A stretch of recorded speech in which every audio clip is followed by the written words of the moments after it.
Mesdames, Messieurs, bonjour. Le jury du dimanche iRadio, ITV, imedia.sn. C'est le premier numéro après les élections locales du 23 janvier dernier. Et nous avons le plaisir de recevoir Alioune Tine, fondateur du think tank Afrikajom Center, acteur majeur de la société civile au Sénégal et en Afrique. Bonjour Alioune Tine. Bonjour Mamoudou. Alioune Tine, quelle est votre lecture, vous, de ces résultats des élections locales de dimanche dernier? Écoute, première lecture, c'est le vote des zones urbaines, des grandes villes. Dakar, Thiès, Ziguinchor, Diourbel. Ouais. Et Kaolack aussi. Kaolack. Bon, bien que Kaolack aussi, oui. On peut mettre entre guillemets pour un tout petit peu ce que je sais aussi, parce que certainement beaucoup d'électeurs APR ont voté également pour le candidat Serigne Mboup.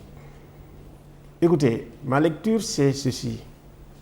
Dans les grandes villes, dans les zones urbaines qui sont souvent les plus informées, mais également les plus confrontées aux difficultés de la vie, il me semble qu'on a perdu les élections. Le pouvoir a perdu les élections là-bas. Le pouvoir dit non, je n'ai pas perdu. On ne peut pas parler de défaite dans des villes que je n'ai jamais gagnées. On peut avoir ce qu'on peut appeler une victoire électorale de façon globale sur le plan quantitatif, mais également avoir une défaite politique. Perdre Dakar, de mon point de vue, c'est déjà une défaite politique. C'est très important parce qu'on a beaucoup investi sur Dakar. Ils ont gagné. C'est une victoire électorale sans bavure. Il y a aucun problème. Yewwi Askan Wi. Mais il me semble que dans les zones urbaines, il faut avoir une autre lecture. J'ai l'impression que la lame de fond des événements et des contestations du mois de mars ont atterri dans les urnes. Et quand vous regardez un peu, les zones qui ont le plus bougé, c'est Dakar, c'est la Casamance, Thiès, etc. Donc, ma lecture, c'est que, il y a beaucoup de ressentiment parce qu'il y a beaucoup de bruit de fond dans ces élections qu'on n'a pas ressenti. Des gens qui ont nourri des frustrations pendant très longtemps, SIAS, grève de la faim. C'est les bruits de fond pendant cette élection. Les grèves, Sotrac, sans compter, bien sûr, les gens aussi qui ont, comme on dit, je dirais, leur fonds de commerce, la question de l'homophobie. Oui. Il me semble tout cela a joué. Donc, je dirais, il y a le désenchantement dans les zones urbaines, le ressentiment profond de beaucoup de couches sociales. Il me semble que ça aussi, ça fait partie des lectures et les déceptions. Donc tout cela a fait effectivement que, il faut bien le dire, l'usure du pouvoir commence à se faire sentir au Sénégal. Oui, l'usure du pouvoir commence à se faire sentir au Sénégal. Donc je pense qu'il y a une nécessité absolue pour le pouvoir de bien lire le message et de savoir rebondir. Quand on regarde également la manière dont ils font les lectures, ils passent tout leur temps à faire du marketing. C'est ce qui s'est passé. Et souvent d'ailleurs, pas de façon palpable. Il me semble aussi qu'il faut relire un certain nombre de choses.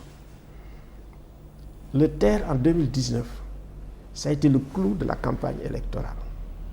Sortir du TER. Et à la veille des élections, le TER a commencé à fonctionner. Mais est-ce que cet investissement électoral a fonctionné ou non? Pourquoi ça n'a pas fonctionné? Je pense que ça aussi, il faut le lire. Oui, mais justement, quelle lecture le président de la République devrait faire, lui, de ces résultats? Ses premières déclarations vont dans le sens de dire qu'il n'y a pas de défaite, qu'il reste majoritaire. Il n'y a pas de défaite électorale, c'est manifeste. Oui. Mais il y a une défaite politique. Oui. Ça, il faut avoir le courage de regarder les choses en face et défaite politique dans les zones urbaines. Oui. Ça, c'est très clair. Et il devrait faire quoi? Ce qu'il devrait faire, c'est en réalité lire, redire et s'interroger pourquoi effectivement j'ai été sanctionné dans les zones urbaines. Et surtout à Dakar. Dakar, quand même, la distance entre Diouf Sarr et Barth, c'est énorme. Au regard même des moyens investis. Les moyens de l'État, l'argent qui a été sorti, les 3 milliards pour reprendre Dakar, je pense que Dakar, c'est important. Thiès, c'est important. Je pense que quand quelqu'un comme Idrissa Seck a rallié, ça a été un très grand moment, ça a été un triomphe. Mais pas au sein de l'opinion. Pour l'opinion, ça a été une catastrophe, cette histoire-là. Et il me semble que ça s'est traduit dans les urnes de la façon la plus claire et la plus nette, avec la victoire de Babacar Diop, que peut-être beaucoup de monde n'attendait pas. Personne n'avait vu venir. Voilà. Aujourd'hui, je pense qu'il faut lire les choses. Et puis aussi, la situation des DG qui ont été en campagne, qui occupent des postes avec des responsabilités énormes. Aujourd'hui, il faut faire un choix. Soit un DG il veut faire la politique, on le libère de son poste technique. Soit il est DG, il reste dans son poste technique. Il me semble que toutes ces lectures doivent être faites. Les gens ont besoin d'un État neutre. Mettre fin à ce qu'on appelle la politisation de l'administration. Il faut mettre fin à la politisation de l'administration. Et puis à la politisation tous azimuts. Et investir aussi sur les bonnes ressources humaines. Il me semble que ça, c'est très important. Vous savez, on a presque revu les mêmes tics et les mêmes attitudes d'arrogance qui avaient entraîné la sanction de Abdoulaye Wade. Et il me semble qu'au début de son mandat, le président Macky Sall lui-même mettait en garde contre l'arrogance. Il me semble que tout cela, il faut le lire parce que nous sommes dans des situations aussi qui sont très difficiles, dans des mutations extrêmement profondes, dans des confusions en tout genre dans ce pays. Et il faut que même ceux qui sont élus et qui estiment qu'ils ont des victoires dans les grandes villes, qu'ils fassent extrêmement attention parce que maintenant tout le monde les attend au tournant. On parlera tout à l'heure justement de la coalition Yewwi Askan Wi, mais revenons à votre expression défaite politique. Est-ce que vous pensez que c'est une défaite politique inéluctable qui pourrait se traduire par une défaite électorale dans la perspective des élections législatives qui auront lieu dans à peu près 5 mois, mais aussi l'élection présidentielle de 2024? Est-ce que vous pensez que le pouvoir pourrait être défait cette fois-ci pendant ces élections? Moi, je me rappelle de 98. Après les élections de 96, tu sais, c'était quand même des locales. On avait même repris les élections de Dakar. Absolument. Et c'est en ce moment où quelqu'un comme Diouf a solidifié le système électoral. Je pense que d'ailleurs, on aurait dû commencer par ça. C'est-à-dire, nous avons aujourd'hui un excellent système électoral. Et il faut arrêter d'instrumentaliser la fraude. Je pense qu'il faut être preuve de bonne foi, qu'on soit de l'opposition ou du pouvoir. Et vous savez, chaque fois que nous, qui connaissons quand même un tout petit peu les élections depuis les années 93, il faut dire que nous avons un bon système électoral, que les élections ont été transparentes. Moi, j'ai rencontré tout le monde, le ministre de l'Intérieur, j'ai rencontré la Sénat, j'ai rencontré le HCR. Mais franchement, j'ai trouvé des gens qui étaient à leur place, qui ont bien travaillé. Le DG des élections, je l'ai appelé. Donc, il faut qu'on arrête chaque fois de mettre en doute le système électoral. Il me semble que sur le plan républicain, il faut qu'on ait un consensus pour dire nous avons un bon système électoral. En faire un acquis définitif. En faire un acquis définitif. Je pense qu'à partir de maintenant, on peut en faire un acquis définitif. Il est évident qu'il y a toujours des problèmes dans les élections. C'est pour ça qu'on ne dit jamais que les élections sont légales. On dit effectivement sont transparentes. Voilà. Donc, ça veut dire tout simplement qu'aujourd'hui, on a un système qui, sur le plan universel, répond aux standards des élections transparentes et démocratiques. Et ça, il faut que ça soit un acquis pour tout le monde et qu'on ne revienne pas là-dessus. Et maintenant, le pouvoir par rapport aux législatives à venir, à l'élection présidentielle à venir? Bon, il me semble qu'il faut que le pouvoir se prépare sur le plan à la fois politique et psychologique à une éventualité qu'il ne faut pas exclure. Ça veut dire la cohabitation. Ah oui? Si, c'est pas impossible. C'est pas impossible parce que, bon, le basculement, la personne ne l'a attendu. Hein. Moi, je me disais Dakar, oui. Dans mes trucs, je disais que Yewwi pouvait gagner Dakar et Ziguinchor. Mais le reste, je pense que ça a été une surprise pour la plupart des gens. Surtout encore l'ampleur. C'est surtout l'ampleur. Ça veut dire tout simplement, vous savez, quand les gens sont dans le désenchantement politique, sont dans le ressentiment, ils cherchent des alternatives. Et on le verra même en Afrique, ce qui est en train d'apparaître. Au Sénégal, où nous avons encore la chance d'avoir un pays démocratique, avec des élections qui marchent, il faut le dire, qui fonctionnent. Donc, les gens se disent, bon, il nous faut une alternative. Et l'alternative, c'est l'opposition. Au bout d'un certain nombre d'années. C'est-à-dire qu'aujourd'hui, il faut prendre acte que si vous faites 10 ans, chez les Sénégalais, vous avez atteint le top de ce qu'ils peuvent supporter pour un pouvoir en place. C'était ça qui s'était passé. Quand Wade a voulu passer, ça n'a pas marché. Cette fois-ci, ils ont envoyé un message très clair. Ce message aussi, il faut bien le percevoir. Hein. Ça veut dire que, bon, écoutez, on ne veut pas de troisième mandat. Et peut-être que ça va se traduire aussi aux élections législatives. Donc, c'est un travail énorme qui attend le pouvoir à l'heure actuelle par un discours convaincant, par également aussi de nouvelles têtes qui peuvent avoir la légitimité, la crédibilité et la confiance des Sénégalais pour travailler. Et il me semble que les 2 années-là, le président ne doit pas perdre du temps, ne doit absolument rien perdre pour faire en sorte que demain, qu'il inscrive effectivement en lettres d'or son nom dans l'histoire politique du Sénégal. C'est-à-dire? Ah oui, mais c'est-à-dire en réalité respecter la Constitution 1 et de 2, renforcer les institutions. Moi, je pense que c'est ça aussi, c'est son rôle. Renforcer les institutions judiciaires, renforcer leur crédibilité. Et puis, moi, je pense qu'il est à l'aise aujourd'hui. Comme le dit mon jeune ami Birahim Seck, sortir les dossiers qu'il dit avoir sous le coude.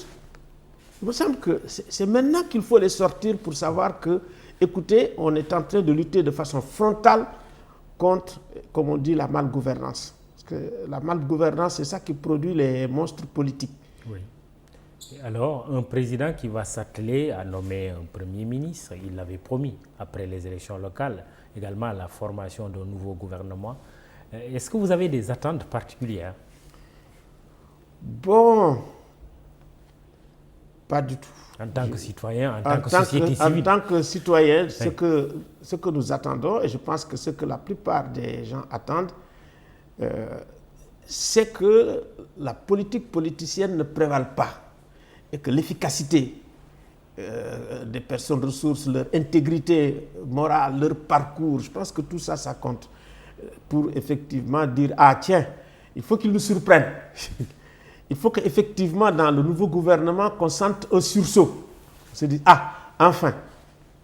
Je pense qu'on a besoin de ça. On a besoin de ça non seulement pour le Sénégal, mais on a besoin de ça aussi pour, surtout son mandat à l'Union africaine, pour nous dire, écoutez, aujourd'hui, en Afrique de l'Ouest, il n'y a pas que le Mali, il n'y a pas que le Burkina, il n'y a pas aussi la Guinée. Oui. Au moins, il y a un pays où jaillit une lumière, et ce pays, c'est le Sénégal. Je pense que ça, c'est important, qui va aux élections. Oui. Et également, où l'opposition peut gagner les élections. Je pense que c'est très important que cette lumière jaillisse du Sénégal. Et effectivement, c'est une forte attente aujourd'hui de la part du Sénégal, de la part de l'Afrique. Jury du dimanche, e-radio, votre première radiovision, ITV et imedia.sn, nous recevons Alioune Tine, qui est membre de la société civile, fondateur du think tank Afrikajom Center. Parlons de la coalition Yewwi Askan Wi. Vous parliez tout à l'heure de victoire politique à Dakar, dans les grandes villes. Cette coalition C'est Khalifa Sall, c'est Ousmane Sonko, c'est Barthélémy Diaz, élu maire de Dakar, Sonko à Ziguinchor, mais Khalifa Sall qui n'était pas candidat. Babacar Diop, maire de Thiès. Quels devraient être les défis aujourd'hui pour cette coalition? Ça, c'est les enfants terribles. Hein. Que ce soit Khalifa, je dirais, Khalifa, c'est l'homme de la méthode. Donc, c'est important. Diaz, c'est un peu le boy Dakar. Et Sonko, un peu l'enfant terrible, hein, et par son audace, sa présence sur le terrain.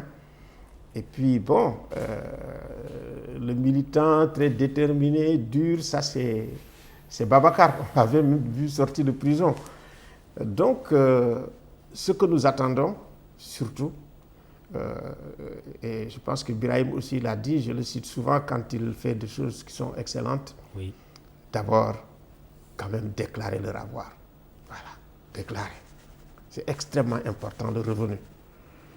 Même si éventuellement la loi ne les oblige pas. Même s'ils ne sont pas obligés par la loi, oui. Il faut qu'ils le fassent. En réalité, tirer toutes les leçons des désagréments qui sont arrivés à Khalifa, pour que ça ne leur arrive pas à eux. Ça, c'est un. De deux, je parle de Dakar. Je pense que le plus gros défi, c'est celui de Diaz. Ah oui, Barthélémy a un défi extraordinaire parce qu'on vit mal à Dakar. On circule mal à Dakar. On respire mal à Dakar. Et également, Dakar n'est pas une ville vraiment, comme je dirais, une ville branchée. Donc, c'est extrêmement important aujourd'hui de faire en sorte que Dakar soit un cadre de vie où il fait bon vivre. Surtout pour le piéton dakarois, surtout pour le promeneur. On ne peut plus se promener à Dakar. De d'autre part, Dakar n'a pas d'arbres. Ouais.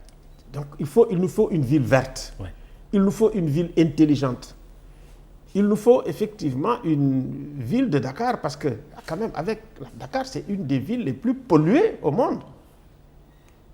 Comment travailler à la dépollution? Dakar aussi est une ville menacée même de disparition d'ici 100 ans.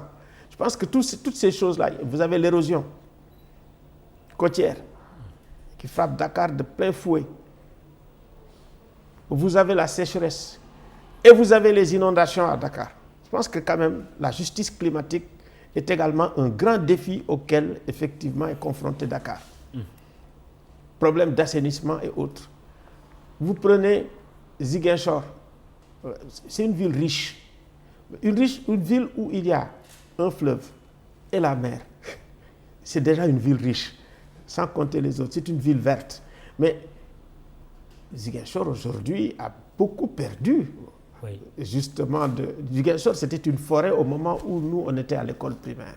Ces villes gagnées par Yewwi Askan Wi, Dakar, Ziguinchor, Thiès, pour vous, devraient être un terrain d'expérimentation de ce dont ces opposants sont capables. Exactement. En réalité, et puis, ça doit être des villes, dans les villes. Aujourd'hui, les défis, les nouveaux défis de ce qu'on appelle, c'est la démocratie territoriale. La démocratie dans les villes. Avoir des débats. Nous, on a été à Ziguinchor. Quand on a fait le débat, les gens étaient très contents. Ça fait quand même ils n'ont pratiquement jamais eu ce genre de débat. Il ne faut pas que Dakar soit le lieu où, effectivement, il y a le débat, il y a la réflexion, il y a les échanges, il y a la démocratie délibérative. Donc, nous, on a expérimenté ça avec Africa Jom Center. À Saint-Louis, c'était pareil. Les gens ont dit encore, il faut revenir. Oui, à Kaolack, c'était pareil. Les enjeux de la gouvernance locale, mais les enjeux de la gouvernance. Les avez conviés à une réflexion, ils ne sont presque pas venus. Pour le cas de Dakar, il n'y a que Mambaïna qui a fait le déplacement. Il y a un grand déficit aujourd'hui de la gouvernance locale. Si vous voyez ce qui s'est passé pendant cette campagne, et c'est ça la faiblesse de la campagne, et cette faiblesse-là, c'est vraiment la faute aux leaders politiques. Comment se fait-il que les leaders politiques ne veulent pas se confronter dans un débat démocratique? Ça fait partie des déficits de la démocratie. Ni sur les plateaux de télé. Ouais. Ce qu'ils ont fait, il y avait les shows politiques, shows électoraux. Ouais. Tu arrives, chacun tu es tout venait seul de son côté, avec tes gars. Faire son show, mais jamais de débat. Tu fais ton show, il n'y a pas de débat. Tu fais ton bilan, il n'y a pas de débat. Pourquoi le Sénégal n'arrive pas à faire des débats politiques, justement? On attend toujours, par exemple, le fameux débat du deuxième tour d'une élection présidentielle. Nos candidats maires refusent de débattre entre eux. Pourquoi on a finalement peur du débat dans un pays qui se dit démocratique? Je vais être très franc avec vous, c'est par manque d'humilité. Moi, je l'ai fait, j'ai discuté avec des gens qui me disent, mais moi, si je me mets en face d'un tel, on va se battre. Je vais sortir mon pistolet. J'ai entendu ça. Ou moi, je ne veux jamais mettre avec un tel. Il y a quelqu'un quand même qui m'a dit, si les gens viennent, si les leaders viennent, je viens m'asseoir et je discute avec eux. Mais il faut les leaders. C'est Ousmane Sonko qui m'a dit ça. Mais pour le reste, on a tout fait. Il y a des gens qui ne vous prennent même pas au téléphone. C'est le cas de Diouf Sarr. Vous envoyez des messages, ils ne répondent même pas. C'est aussi le cas de Barthélémy Diaz. Quand ils sont dans la campagne, c'est des soliloques. Immédiat, c'est pas des dialogues. Immédiat, à titre de témoin, a envoyé un courrier à tous les candidats à la mairie de Dakar. Certains, il faut le reconnaître, ont donné leur accord de principe. Et d'autres, non, finalement, il n'y a pas eu de débat. Nous les avons reçus un à un. Il y en a même qui ne sont pas venus sur nos plateaux, comme Abdoulaye Diouf Sarr et Barthélémy Diaz, par exemple. Les autres sont venus, mais il faut quand même le relever. Non, mais il faut que, quand on dit les élections de proximité, c'est d'abord qu'il n'y a pas de distance vis-à-vis d'eux et les autres. C'est-à-dire que tu n'es même pas élu, tu commences effectivement à créer la distance entre toi et les autres. Ouais. Je pense que ça, c'est un défaut. Et il faut effectivement qu'ils fassent énormément d'efforts pour animer le débat politique, le débat démocratique. Ce qui peut améliorer le débat démocratique, c'est quand les leaders eux-mêmes confrontent les idées. Et en même temps, ça va pacifier le champ politique. Ouais. Quand les gens débattent, ils ne s'insultent pas, ils ne se battent pas, ils ne créent pas la violence. Mais effectivement, quand ils sont dans des distances où c'est là où la violence se développe.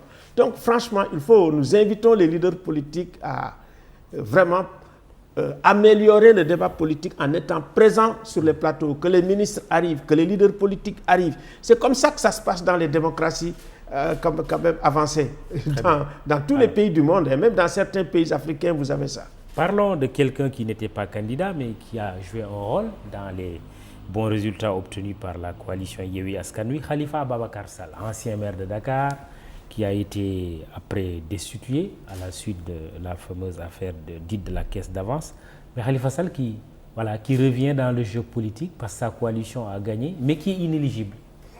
Que dire à propos de cette personnalité politique? Si nous voulons avoir des alternatives démocratiques crédibles, des alternatives électorales crédibles, il faut effectivement que tous les champions soient présents.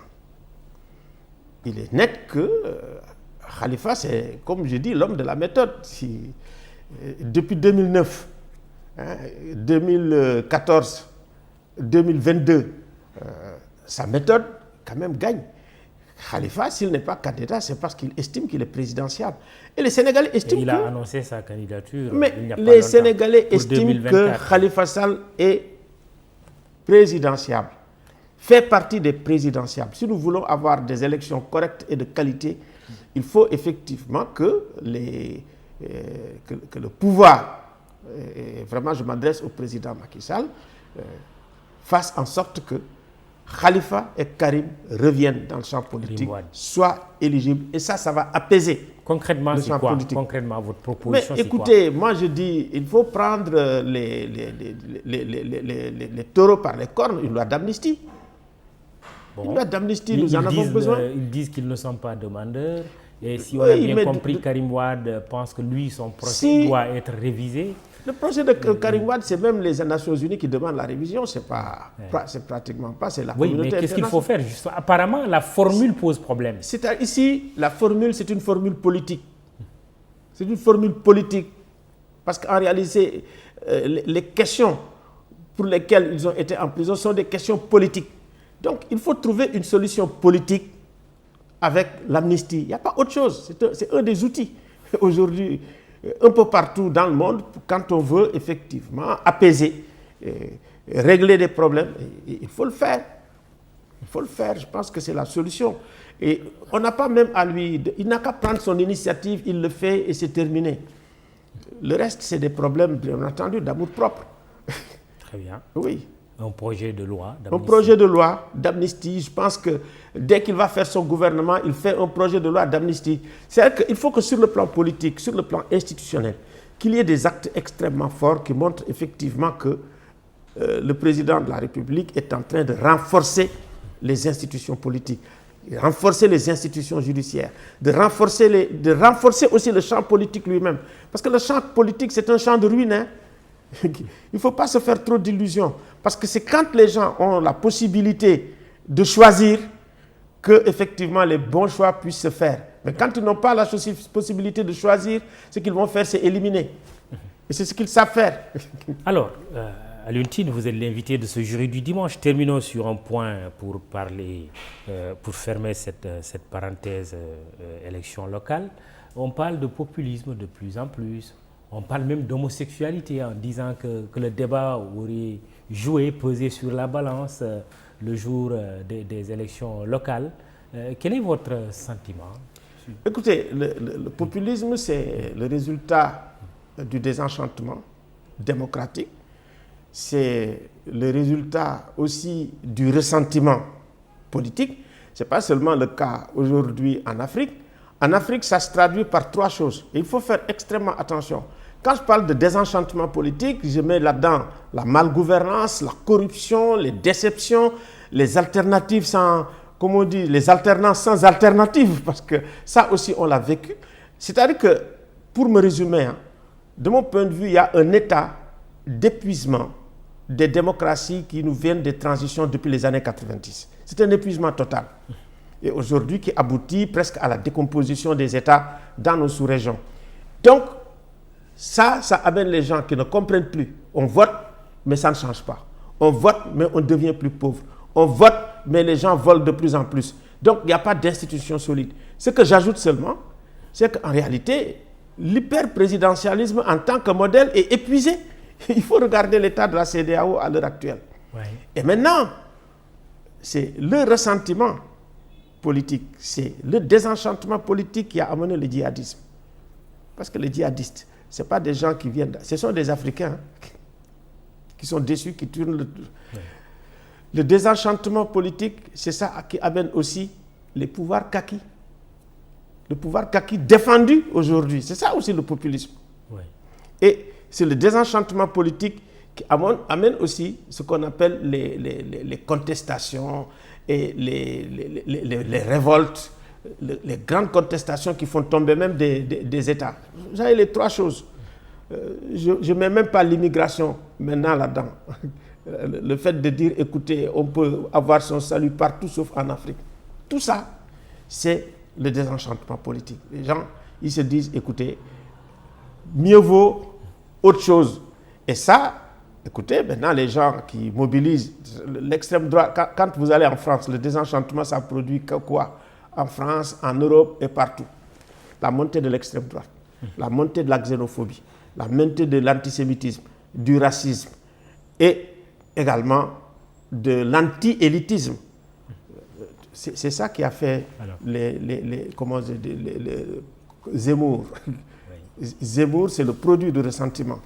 Comme effectivement les militaires sont les produits du ressentiment. Justement, parlons des coups d'État dans la sous-région. D'ailleurs, c'est la question qui est revenue souvent avec ceux qui nous suivent à travers Facebook. Cheikh Malick Fall, la CEDEAO ne doit-elle pas reprendre ses fondamentaux de base? N'est-il pas avéré sans ambiguïté que la CEDEAO est un syndicat de présidents? Mamoussaka, Alioune Tine, que vous inspire la situation des États de l'Afrique de l'Ouest secoués entre coups d'État militaires et coups d'État constitutionnels. Ibrahima Ngom, cette récurrence des coups d'État dans la sous-région traduit-elle un échec des organisations communautaires comme la CEDEAO et l'UEMOA et tant d'autres questions qui ramènent à une seule, le rôle de la CEDEAO aujourd'hui? Moi, je les renvoie à une étude que nous avons faite qui s'appelle les pathologies de la démocratie, qui est sortie en mars 2020. C'était déjà en 2019, où nous avons décrit tous ces problèmes pays par pays et la CEDEAO de façon globale. Moi-même, je viens de faire un document rien que sur la CEDEAO. La CEDEAO a un excellent texte qui s'appelle le protocole additionnel sur la démocratie et la gouvernance, qui est également une constitution pour les États et qui bannit le coup d'État. Et effectivement, qui dit que l'armée est apolitique. L'armée est une institution républicaine. Donc, la CEDEAO ne fait que remplir les fondamentaux. Mais nous avons un problème avec la CEDEAO. Et ça, je vais le soulever. C'est important. Si vous avez, par exemple, dans les pays de la CEDEAO, des pays qui n'ont jamais connu d'alternance, comme le Togo, si vous avez à la CEDEAO des chefs d'État qui se sont appuyés sur le 3e mandat, qui ont fait un forcing, comme en Côte d'Ivoire, ça veut dire que c'est un coup d'État constitutionnel que la CEDEAO ne reconnaît pas. Si effectivement on regarde le Bénin, qui a pris effectivement les opposants pour les mettre en prison, 20 ans pour Rekia Amadou, qui était candidate à la présidence, 10 ans pour Joël Aïvo. Je peux citer encore d'autres pays. Oui. Donc, vous mettez sur la balance coup d'État et je militaire. Je mets sur la balance coup d'État militaire, coup d'État constitutionnel et coup d'État électoral. Tout ça, c'est des coups d'État. Et tant qu'on ne le fera pas, et que les gens vont dire, écoutez, ces gens qui sont assis n'ont pas la légitimité pour nous punir, nous, pour faire des sanctions contre nous. Quelle légitimité ils ont? Il me semble que ça, c'est là où bute d'ailleurs l'opinion. C'est le paradoxe sur lequel s'interroge l'opinion. Surtout, pendant toute cette période où nous avons des hyper-présidentialismes et des régimes autoritaires, comme celui de Alpha Condé, on a fait beaucoup d'alertes, nous. Quand nous avons fait les pathologies, on était rien que on finalisait pour imprimer. Moi, j'ai été invité par les Nations Unies dans un débat. J'ai dit, mais voilà le document qu'on a. Il m'a dit, il faut publier vite. On l'a publié, ça a un écho terrible, parce qu'effectivement, on a énuméré toutes les maladies démocratiques que nous avons, les maladies en matière de droits humains, en matière de droits de l'homme, en matière de gouvernance. Et quand on regarde, c'est global dans la CEDEAO. Donc la CEDEAO est malade. Justement, le président rwandais, Paul Kagame, estime que ces coups d'État sont le fruit de la malgouvernance en Afrique. Vous êtes en phase avec lui? Je suis en phase, totalement en phase avec Kagame. Sauf que lui, c'est quand même Paul Kagame. Hein? Mais bien sûr, Kagame, je suis d'accord avec lui sur ce qu'il a dit. Oui. Mais lui, c'est un président autoritaire qui liquide aussi ses opposants, même quand ils sont à l'extérieur. Donc, et puis qui est resté longtemps au pouvoir. Donc les gens vont dire c'est le génocide, d'accord. Oui. Est-ce que c'est pas ça justement le populisme aussi? Comment? Tout d'un coup, à la limite de faire l'apologie des coups d'État militaires. Parce que il y a un risque. Hein? C'est ce que je veux dire. Non, attendez, nous on condamne les coups d'État militaires. Le coup d'État militaire, si vous voulez, c'est le symptôme de la maladie démocratique. C'est-à-dire, c'est comme si tu as, comment dirais-je, un truc là, tu as un cancer, mais tu as un petit truc là qui montre que tu as une tumeur, qui montre que le tumeur est profond. En réalité, le coup d'État, ça montre qu'on a un cancer. Mais un cancer, c'est pas le remède. La tumeur là, c'est pas le remède. Le remède, c'est autre chose. Donc le coup d'État, ce n'est pas un remède à la maladie démocratique. Il faut le dire et le répéter. Donc, en direction des militaires, mais en direction des civils. Et en direction des civils, c'est là où je suis d'accord avec Kagame. Il faut que les civils agissent de manière à ce que les militaires ne sortent pas de leur caserne. Ils y restent. Et ils restent apolitiques. C'est-à-dire qu'il ne faut pas qu'ils poussent les militaires à sortir parce qu'ils se disent, tiens, les populations, ils sont dans une situation où l'état des institutions est tel qu'il n'y a qu'une seule solution, le coup d'État militaire pour préserver le pays. Justement, il y a eu des cas comme ça au Mali en août 2020. Quand les gens ont pris le pouvoir, c'est parce que le pouvoir était par terre. Donc ça, on peut le comprendre. Oui, mais maintenant, ce qu'il y a derrière, c'est qu'il y a les coups d'État, mais il y a les périodes de transition. Oui. Qu'est-ce qu'il faut dire aujourd'hui à propos du Mali?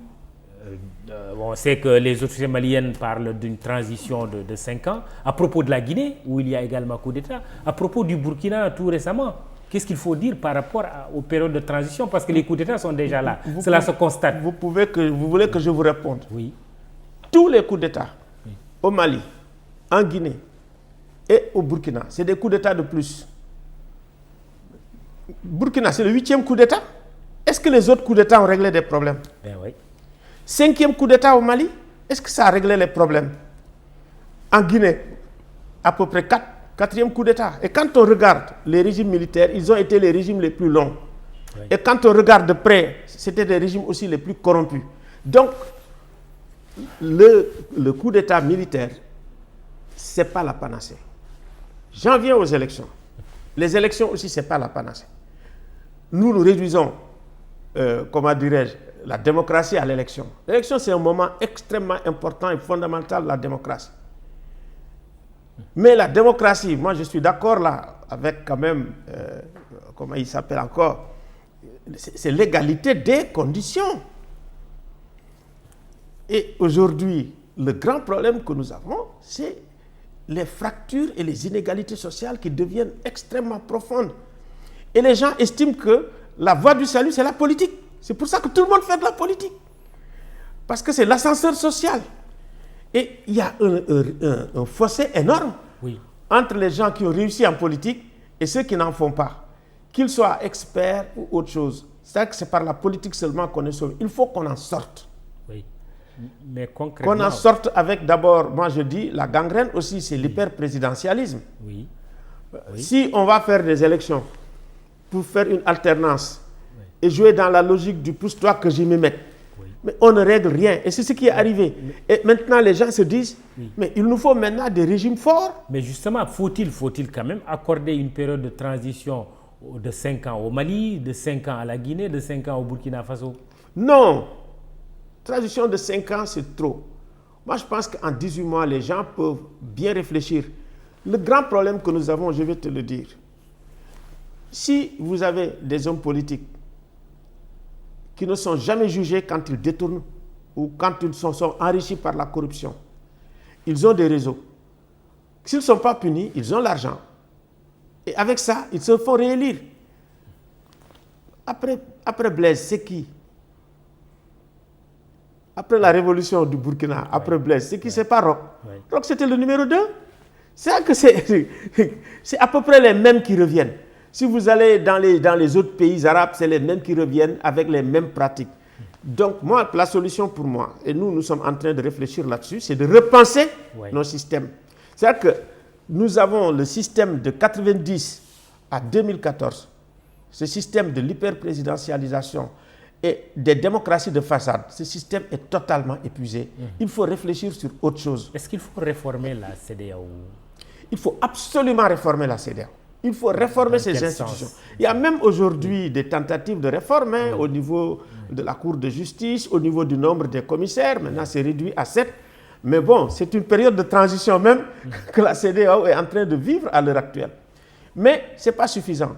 Il faut mettre en place des groupes de travail avec quand même très inclusifs pour réfléchir et repenser la CEDEAO.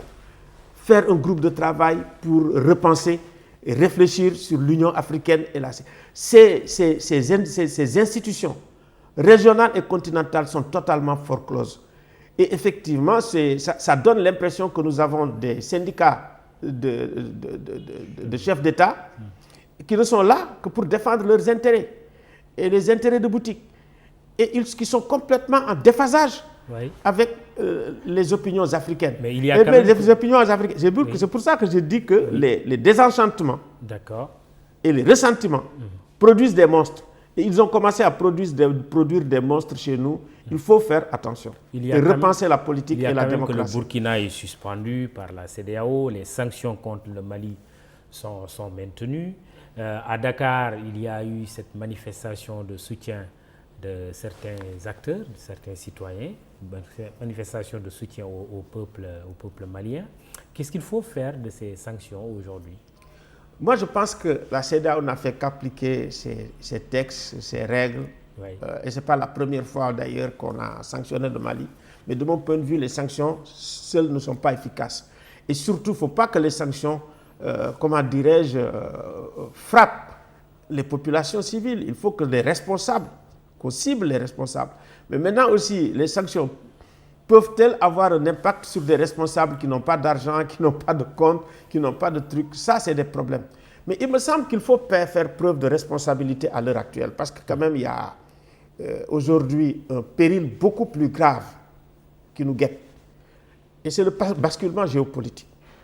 C'est-à-dire que la confrontation directe est très tendue entre la Russie et la France, parce qu'il faut les nommer. Absolument. La présence de ces grandes puissances en Afrique. Qui divisent France, les Europe, Africains. Russie à travers Wagner, Chine dans une certaine mesure, les États-Unis qui ont fait presque un repli aujourd'hui par rapport au continent africain. C'est que c'est ça qui peut produire le chaos après ce qui s'est passé en Libye.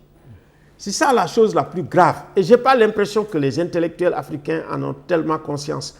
C'est ça qui peut faire exploser la région et créer un chaos. Il me semble que nous avons besoin d'ailleurs d'un président de l'Union africaine assez audacieux pour mettre le doigt sur cette question et que sa voix puisse être amplifiée par l'ensemble de l'opinion africaine. C'est le président Macky Sall. Le président Macky Sall, c'est sa responsabilité absolue d'éviter effectivement que vraiment une confrontation Est-Ouest au Mali n'explose la CEDEAO. La CEDEAO est divisée déjà à cause de cette question. Le G5 Sahel est divisé, ne peut plus marcher même à cause de cette question.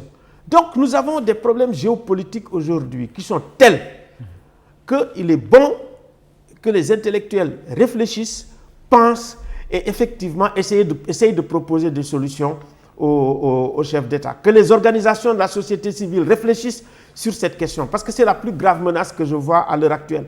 Et c'est cette menace-là qui conforte les pouvoirs kakis. Et la remarque qu'on peut faire du G5 Sahel, c'est que tous ces fondateurs ne sont plus au pouvoir. Le G5 Sahel... Ibeka, Aziz, Déby, Issoufou et Roch Marc. Mais le G5 Sahel a explosé aujourd'hui. C'est-à-dire qu'au sein de la CEDEAO, il y a une division qui est créée par cette question géopolitique. Vous prenez le Mali et le Niger, après le Drian. Mais je pense effectivement que vraiment c'est un appel que nous lançons à la Russie, que nous lançons à la France. De grâce, nous voulons une coopération sécuritaire qui consolide la paix et la stabilité dans la sous-région, pas une coopération qui fasse exploser et diviser les Africains. Les Africains ont vraiment besoin de cohésion et d'unité face à cette menace-là. Et que les militaires retournent dans les casernes aussi. Il faut que qu'ils aillent au front pour assurer notre sécurité, l'intégrité de nos pays, plutôt que d'être dans les palais. Non, mais écoutez, nous avons besoin des militaires pour chasser les djihadistes.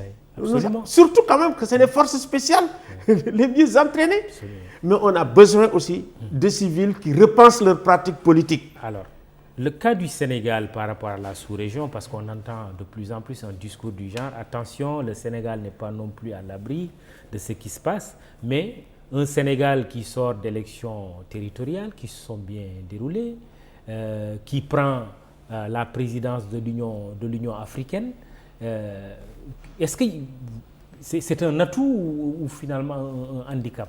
Le Sénégal est un atout. Il faut que la lumière jaillisse du Sénégal, comme c'est le cas souvent, quand même dans des périodes historiques où nous traversons quand même des moments durs, des moments de confusion. Je pense que d'abord ces élections-là, la manière dont ça s'est passé, ça montre déjà. Et les gens ont regardé et ont beaucoup apprécié. Les Africains y suivent. Ils vont suivre de la même manière ce qui va se passer dans les législatives et ailleurs. Donc il est extrêmement important aujourd'hui. Quand je dis le Sénégal, je ne parle pas seulement du pouvoir. Je parle du pouvoir, je parle de l'opposition. Parce que l'opposition a un défi aujourd'hui. C'est le défi des nouvelles villes africaines. Villes vertes, villes aussi où la gestion est transparente. Ville également, effectivement, où la justice climatique est observée avec vraiment beaucoup d'intérêt. D'où la question d'ailleurs de Mohamed Lamine Gueye. C'est vrai, on avait fermé la parenthèse des locales. Il dit comment doit se comporter le président Macky Sall avec les nouveaux élus de l'opposition, surtout les maires, pour qu'on puisse avoir des communes et des villes meilleures pour un Sénégal meilleur. C'est un peu sa question. Moi, je pense que l'État, Macky, c'est l'État. Oui, le pouvoir central doit accompagner toutes les bonnes résolutions des maires. En réalité, pour moi, nous n'avons pas encore une décentralisation aboutie. Et les maires peuvent être élus et puis effectivement on va énormément compter alors que leurs compétences sont limitées. Les budgets sont limités.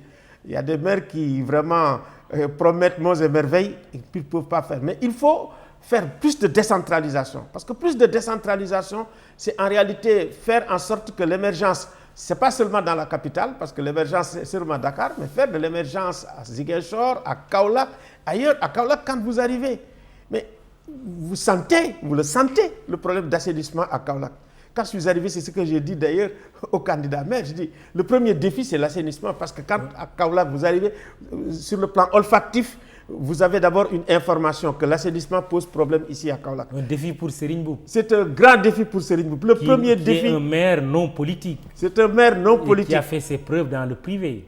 Exactement, qui a fait ses preuves dans le privé. Et je pense que son premier problème, c'est de régler définitivement la question de l'assainissement à Kaolack. Alors, Alioune Tine, on va très rapidement terminer cette émission pour parler quand même de la Casamance, avec des accrochages entre l'armée nationale et le MFDC en territoire gambien. 3 soldats tués parce que le troisième a succombé à ses blessures. 9 autres portés disparus et, d'après la DIRPA, pris en otage par le MFDC. Quelle est la réflexion que vous inspirent ces accrochages? Écoutez, la déforestation, oui. Quand vous regardez un peu d'en bas, dans pas mal de capitales africaines, il y a des grandes puissances qui sont derrière et qui sont en train d'épuiser nos forêts. Moi, j'estime aujourd'hui, au stade où on en est, où effectivement on ne remarque que l'impuissance de l'État, la totale impuissance, il nous faut mettre en place, comme on dit, une commission d'enquête pour savoir où se trouve le problème. Parce que quand même en Gambie, il y a des scieries, les gens sont installés, c'est une véritable industrie de la déforestation qu'on a mise en place. Les gens sont dotés de moyens énormes, c'est énormément d'argent, et en réalité demain, oui, avec le changement climatique qui va se passer, c'est pratiquement détruit. C'est un véritable génocide. En réalité, les gens disent écocide, oui, aujourd'hui, mais c'est ça qui est en train de se passer. C'est extrêmement grave. Et aujourd'hui, la commission d'enquête doit intégrer des Gambiens, des Sénégalais, que ça soit indépendant, oui, et que les gens nous disent... Qu'on ne se limite pas seulement à l'enquête annoncée par le gouvernement gambien. Non, le gouvernement... Non. Il nous faut une commission d'enquête mixte, neutre, qu'on mette en place avec des gens neutres et indépendants, qui enquêtent en Gambie, qui enquêtent partout, qui disent voilà les problèmes, voilà les recommandations qu'on doit faire en Gambie et au Sénégal pour en finir. Parce qu'effectivement, aujourd'hui, le MFDC, c'est presque mort. Hein. Oui, mais justement, c'est ça qui est curieux à Alioune Tine. C'est dans ce contexte où le MFDC n'est que l'homme de lui-même, quand même, que 3 soldats ont été tués, 9 autres portés disparus, pris en otage. Quelle compréhension il faut avoir? C'est la ressource, le bois. Le bois qui est une ressource. Pour eux, c'est ça le problème, ce n'est pas autre chose. C'est pour ça, effectivement, pour protéger cette ressource, nous avons besoin de prendre le taureau par les cornes. Et le président de la République du Sénégal et de Gambie doivent mettre en place une commission d'enquête mixte, neutre, avec des gens indépendants et qui ont également toutes les compétences requises pour faire une enquête exhaustive, pour présenter à toutes les opinions ce qui se passe et nous dire voilà les recommandations que nous faisons. C'est ça que nous attendons. Est-ce que cette tournure des choses peut être une nouvelle donne dans le processus de paix en Casamance?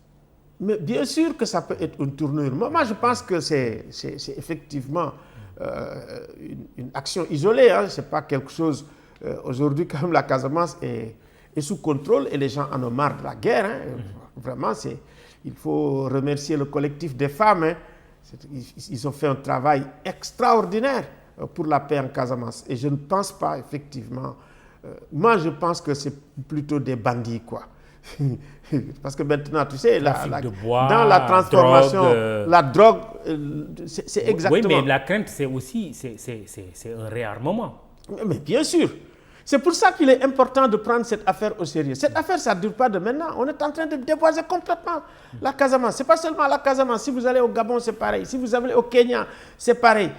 En réalité, il y a des grandes puissances aujourd'hui qui sont en train de prendre le bois de l'Afrique. Et pour ne pas citer cette grande puissance, c'est la Chine. Allez faire des enquêtes là-dedans. Vous avez l'Inde, vous avez des Indiens que vous trouvez également aussi en Gambie, avec des scieries, avec tout un matériel. Mais il faut qu'il y ait une enquête exhaustive et indépendante, une commission mixte pour clarifier et puis trouver des solutions. On a bien compris. Oui. Très rapidement, Alioune Tine, criminalisation de l'homosexualité.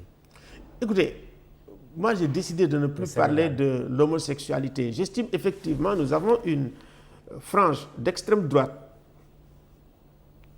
homophobe, qui fait de l'homosexualité son gagne-pain. Au moment où nous avons énormément de problèmes. Moi je pense qu'il faut quand même qu'on fasse preuve de discernement. Si effectivement il s'attaquait à d'autres problèmes beaucoup plus importants au niveau du Sénégal, je me disais, bon ben voilà, vous ne pouvez pas faire que ça. L'homosexualité n'est pas née aujourd'hui au Sénégal. Ça a toujours existé au Sénégal. Nous avons une loi qui l'interdit. Pour vous, cette loi suffit? Mais qu'est-ce que vous voulez d'autre? Depuis 1966. Une criminalisation. Moi, je pense qu'il faut qu'on fasse extrêmement attention, surtout aussi à la classe politique. Aujourd'hui, on a tendance à instrumentaliser la question de l'homosexualité. Tout ça aussi, c'est du populisme. Vous savez, vous mobilisez facilement le monde avec ça. Hein? Là, vous donnez raison au président Macky Sall. Totalement. Macky a raison. C'est là qu'il ne faut pas mobiliser sur des choses sur lesquelles c'est, comment on dit, vous savez, ce qu'on appelle la dignité, la protection de la dignité. Oui. C'est que quand vous prenez un homme, oui, l'être humain, chaque fois qu'il sort, où il se trouve, au moins il y a une partie qui est cachée. C'est cette partie-là. Oui, mais le combat contre l'homosexualité est aujourd'hui porté par les religieux, les imams et oulémas. Que ça soit porté, nous disons, nous avons dit, oui, c'est d'ailleurs quelqu'un qui me l'a dit, hein, oui, bon, oui. Je pense que la crainte c'est le mariage homosexuel. Absolument. Dans la Constitution, on dit que le mariage est entre un homme et une femme, et c'est fini. Absolument. Il faut ajouter ça. C'est vraiment la crainte et c'est vraiment ça, la crainte. C'est ça la menace. Les gens devraient et la menace, on constitutionnalise la famille. Très bien. On termine rapidement. On est dimanche, le Sénégal joue quart de finale face à la Guinée équatoriale. Vous êtes foot, hein, Alioune Tine. Vous pensez que le Sénégal pourrait aller le plus loin possible? Le Sénégal va gagner aujourd'hui. Oui. Et je supporte très fortement Aliou Cissé, oui, dont le papa était un vieil ami à moi. Hein. Ah. Oui, parce que quand je partais à Paris, oui, son père me dit, Aliou, il est à l'école de foot. Aliou, c'est le coach de l'équipe nationale. Je soutiens Aliou. Laissez Aliou travailler. 2019, finale perdue. Vous pensez qu'on peut rêver de... Non, on peut rêver. Cette fois-ci, en 2022, on peut rêver parce qu'on a la meilleure équipe. Ah oui? Ah oui, on peut rêver parce qu'on a la meilleure équipe. Oui, dont le jeu est critiqué quand même. Dont le jeu est critiqué. Comment? Le jeu de l'équipe nationale est critiqué. Vous savez, il faut quand même que les gens se disent une chose. Les joueurs qui arrivent en face du Sénégal, qui peut être considéré comme le favori, eux aussi, ils veulent la coupe. Ils veulent la coupe. Donc, ça ne va pas être facile pour le Sénégal. Ça va être de plus en plus difficile pour le Sénégal. Vous avez vu comment on a blessé Sadio Mané. Et c'était délibéré. Donc, vous savez, c'est un enjeu terrible pour chaque nation qui arrive. Très bien. Donc, nous souhaitons tout simplement que le Sénégal l'emporte et vienne avec la coupe. Très bien. Merci. C'est une bonne fin pour cette émission. Alioune Tine, je rappelle qu'il est un membre éminent de la société civile au Sénégal et en Afrique. Il est à la tête du think tank Africa Jom Center. Jury du dimanche présenté par Mahmoud Ibra Kane pour le compte d'e-radio ITV, imedia.sn, une émission que vous pouvez lire dans votre site avec Cheikh Moussa Sarr au texte, à la photo Pape Doudou Diallo, réalisation technique Sidi Nian et Ibama Sen, réseaux sociaux Biram Pouy et Fatima Taba. Bon dimanche et surtout un dimanche de victoire, nous le souhaitons pour les Lions. Rendez-vous dimanche prochain.